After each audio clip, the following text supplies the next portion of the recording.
new Coke. They needed more sales for Coke Classic, so they decided to introduce the new Coke, and there was so much blowback in the market that it was wild in sales for Classic Coke. So, as there were reports of widespread disinterest in baseball, we're going to lock you out and start the season again on April 7th, just like it used to be. So, yeah. Everything old is new again. It's a very good theory, Jack. It's a marketing tool. It's a marketing tool for baseball. They could certainly use it. So we like your analysis there. The Bruins might need your help here late in games. There has been a trend here late with leads. Unable, Jack, to close things out. Is there a trend you're seeing at the end of these games capped off by a brutal finish against the Kings the other night? Yeah, well, once is happenstance, 2 times is a trend, 3 times in 4 games is a distinct pattern. And I'm going with the theory that it's the excellence in skill players, especially over the last 10 years, that makes 6-on-5 attacks so effective. And they're really effective throughout the league.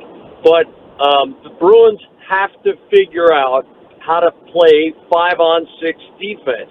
And in every one of these instances, there's been a chance to clear the zone if a player took an extra quarter of a second and settled the puck instead of panicking and spraying it off the boards and making it a 50-50. And we all know that you expend much more energy reacting on defense than you do creating on offense. And I think that they just have to improve their clears. And, 5-on-6 is really difficult now with the possession, that the high skill level that every single team in the league can roll out there. If they roll out their 6 most skilled players and they get the puck, it's really hard to get it. And when you get to that loose puck, you've got to clear it 200 feet. Yeah, when I saw Bruce Cassidy's postgame, talking about, figuring that out, but it sounded like a moral victory Monday, after a Patriots loss. It was like, at least it's a positive because we know we're in the position to win, but we just have to figure it out. Yeah. So. Yeah, I don't think Bruce is really of the mind to call the entire team on the mat with this successful streak of late. I think they have something like points in 8 out of 9 or 9 out of 10, and they've pretty much sewn up a playoff spot. So at this point, it becomes knowing you have 4 lines and 3 D pairs and enough depth to fill in for the non-core players if they get hurt, and protect your core players and decide who your goalie is. And the Bruins, from that standpoint, are rounding into a team that could make a run. And, a lot of things have to go their way. They're not as skilled as Florida or Tampa Bay. They're not as heavy as Tampa Bay. They certainly aren't as deep as Carolina. And those are 3 teams that they're going to have to deal with, at least one of them, probably 2 of them, if they're going to get to the Stanley Cup final and then meet some giant out of the West.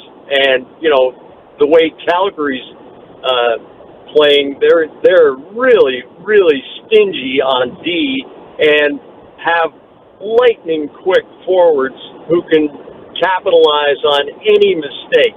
And so, the Stanley Cup playoffs are really exemplary grind if you can get all the way to the conference final or the Stanley Cup final. But the Bruins have the potential, if they stay healthy and if they add a left defenseman who can intimidate and shut down an opponent. I think the Bruins are rounding into form that they could make a run. Well, to that end, Jack Edwards joining us here on the Harbor One Hotline. You mentioned got to get heavier, got to get some physicality. Does Jake Middleton, does he fit that mold? His name has come up here as far as the Bruins go, and how likely do you think the Bruins are to add now that they're in the mix between now and March 31st? I've seen Middleton play a couple of times, and he's a good defenseman, is willing to drop the mitts and protect his teammates if somebody does something that is threatening to the team's trajectory that night or the whole season. He's like second or third on my list. Jacob Chikrin was the defenseman that I had in mind, but the bidding for him is probably going to be more than Don Sweeney wants to spend or maybe should spend. Jack, we certainly appreciate it. Should be a fun one tonight. Anytime Chicago's in town for their visit, the place is rocking. It'll be rocking tonight at 7 o'clock. Look forward to the coverage. And as always, appreciate the time as we get towards the trade deadline. Thank you, sir.